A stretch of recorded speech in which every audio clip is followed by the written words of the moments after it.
안녕하세요. 행복방송 옹구TV입니다.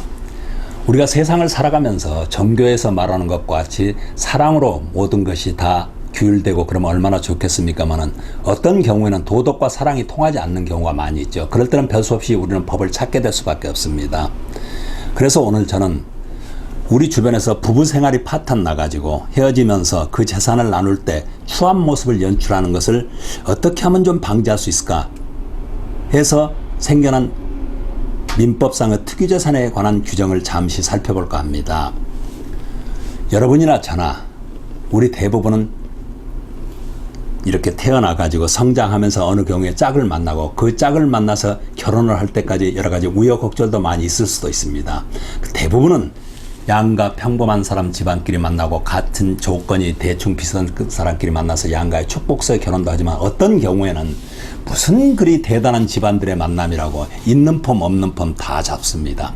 그리고 마치 뭐 줄자로 인생을 재단이라도 하는 듯이 이리 재보고 저리 재보고 깊고 덧대고 짜맞추고 오만 폼은 다 잡고 이리 따져본 다음에 결혼을 시키는 부부들도 적지 않습니다. 이들이 만나가지고 잘 살면 얼마나 좋겠습니까만은 만약에 그들이 헤어질 때 재산 가지고 다투는 모습은 정말 더 인생 막장극입니다. 그리고 특히 요즘에는 부부가 살다가 이혼을 하고 새로운 인연을 만나 재혼하는 경우가 많아지고 있는데 이때 전 결혼 생활을 청산하면서 분할받은 재산을 가지고 재혼을 하였다가 그 재혼이 또 망가질 수도 있습니다.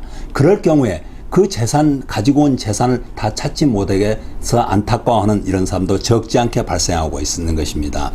그래서 이런저런 경우를 대비해서 우리 민법상 규정하고 있는 특유재산에 관한 규정을 한번 살펴보면서 그때를 대비하는 것도 한 가지 방법이지 않겠나 이렇게 생각해 봅니다. 우리 민법은 제830조 2항에서 부부 누구에게 속한 것인지가 불분명한 재산은 부부 공유로 추정한다. 즉 공유라는 것은 두 사람의 소유라는 겁니다. 이렇게 정해놨습니다. 그러므로 결혼 전에 자기가 모은 재산을 가지고 결혼을 하거나 또는 금수저 운수저를 물고 나왔는지 어떻든 간에 부모로부터 재산을 받아가지고 이렇게 결혼을 하거나 또는 지난번 결혼 생활을 청산하면서 분할한 재산을 가지고 재혼을 하는 경우 등 아무튼 이런 때 자기가 결혼 전에 가지고 온 자기 특유의 재산, 즉 애시당초 자기 고유 재산이라는 것을 명확히 해놓지 않고 만약에 이혼하는 경우가 발생한다면 이혼을 하는 경우 재산을 분할함에 있어서 예를 들어서 부부 누구에게 속한 것인지 불분명한 재산일 때는 부부 공유로 한다는 이런 규정 때문에 분할하는데 이것이 나눠야 된단 말이에요. 그럴 때 이것은 당초 내 것이었네. 아니네. 둘이 같이 벌은 것이었으니까 똑같이 나눠야 된다. 이렇게 심하게 다투는 경우가 있다는 것입니다. 그래서 우리 민법은 친절하게도 그런 경우를 대비해서 829조 등에서 부부 일방의 특유재산, 즉 애시당초 직거수 재산에 대해서는 직것이라고 등기를 하면 그것은 자기의 고유재산이라는 것을 인정하겠다는 규정을 두고 있습니다.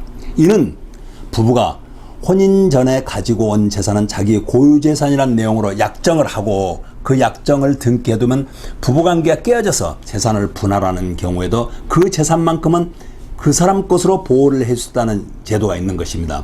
그런데 어쩌면 좋을까요?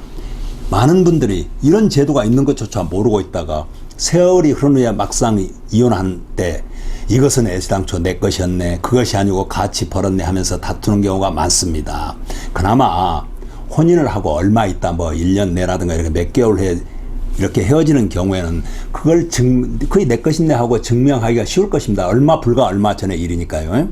그러나 뭐 한참 뭐 10년, 20년 이렇게 흐른 다음에 이혼을 할 때는 그 사람이 그걸 가져왔는지 이렇게 섞어져 버렸기 때문에 그걸 입증하기가 만만치가 않습니다. 그리고 또 그만큼 세월이 흐른 다음에 이혼을 하는 경우에는 설령 그 사람이 그 재산을 가져와서 그것이 재산이 부풀려서 이렇게 불어났다 할지라도 그 사람이 가지고 온 재산을 인정하지 않는 것이 현실인 것입니다.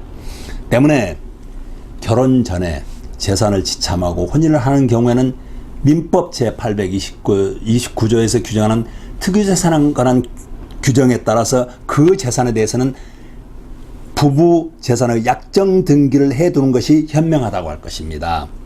그렇다면은 이와 같은 특이재산 등기를 어떻게 해야 되는지 한번 살펴볼까요?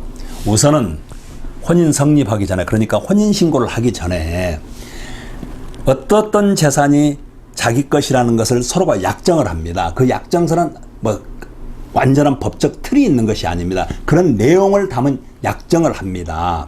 그래가지고 그 약정서를 가지고 남편이 될 자, 그러니까 남자의 주소지를 관할하는 법원의 등기소에다가 신청을 하면 법원 등기관이 왜 이거 당신 건네 아니네 이렇게 따지지 않습니다. 일정한 형식적인 요건만 맞으면 등기를 해주는 제도입니다.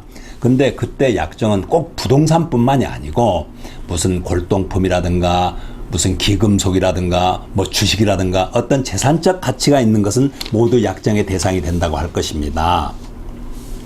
물론 혼인 성립 전에, 그러니까 결혼 신고를 하기 전에, 혼인 신고를 하기 전에 이미 자신 명의로 부동산이 있어가지고 부동산 등기부에 등기를 해 두었다면은 이런 절차를 밟지 않아도 등기부에 보면 등기 날짜가 나와 있을 거 아니겠습니까? 아하, 이 사람은 나하고 결혼하기 전에 그 사람과 이미 애시당초 그 사람 재산이었구나. 이게 나타나기 때문에 큰 문제가 없어서 그때는 이 특이재산에 관한 등기 제도를 하지 않아도 될 것입니다. 이와 같이 특이재산에 관한 등기 제도가 있는데 그 등기 제도가 그렇게 어려운 것이 아닙니다. 여러분들이 법원에 가서 이렇게 상담을 받아서 하실 수도 있고, 그리고 주변에 어떤 법률 사무실을 가면은 그렇게 비싼 돈을 들지 않고도 할 수 있는 것이니까 이런 데가 있는 분들은 꼭 이 등기 제도를 활용해 주시기를 바랍니다. 또한 이 특이재산에 관한 등기 제도는 꼭 우리가 부부가 뭐 이혼을 할 때뿐만이 아니고, 예를 들어서 우리가 이렇게 살아가면서 형제 자매는 결혼을 하고 나면은 배우자가 없을 때보다 이렇게 조금 소원해지기가 마련입니다. 그럴 때 형제 자매가 굉장히 어려움에 처해가지고 좀 도와달라고 하면은 그때 도와주고 싶을 때 배우자의 눈치를 보지 않을 수가 없는 것이 현실인 거거든요. 그런데 만약에 그런 재산이 있어가지고 특이재산 등기를 해 놓았더라면은 그럴 때 배우자의 눈치를 안 보고 조금 이렇게 부드럽게 도와줄 수 있지 않겠느냐. 아니, 자기 재산 자기가 주겠다는데 배우자가 그렇게 큰 눈치를 하지 않지 않겠어요? 이럴 때도 필요하다 할 것입니다. 그래서 오늘은 이처럼 자기 고유 재산을 지참하고 혼인할 생활하는 경우에는 그 등기 제도를 이용하는 것을 살펴봤는데, 어떤 분들은 그럴 거예요. 무슨 요즘에 뭐 지참금을 가지고 가는 사람이 얼마나 있다고 그러십니까? 이럴 수도 있을 것입니다. 그러나 요즘 젊은이들은 재테크를 많이 해가지고 지참금을 가지고 결혼하는 경우도 많이 있고, 부모로부터 받는다거나 또 재혼하는 경우, 이런 경우가 많이 있더라고요. 이럴 때를 대비해서 꼭 이런 제도를 활용을 할 수 있었으면 합니다. 저는 이거에 그냥 제가 이론을 하는 게 아니고 제가 법률 사무실을 운영하면서 참 이런 경우를 많이 상담을 해 줍니다. 때문에 저는 경험으로 지득한 사실을 근거로 해서 이렇게 한번 살펴보았습니다. 여러분이 제 강의를 듣고 조금이라도 도움이 되셨다면은 가시면서 구독 한번 이렇게 눌러주시고, 저는 또 그러면 다음 시간에도 어떤 법률적인 것을 가지고 우리 생활에 일어나는 일을 한번 설명해 보고자 합니다. 고맙습니다.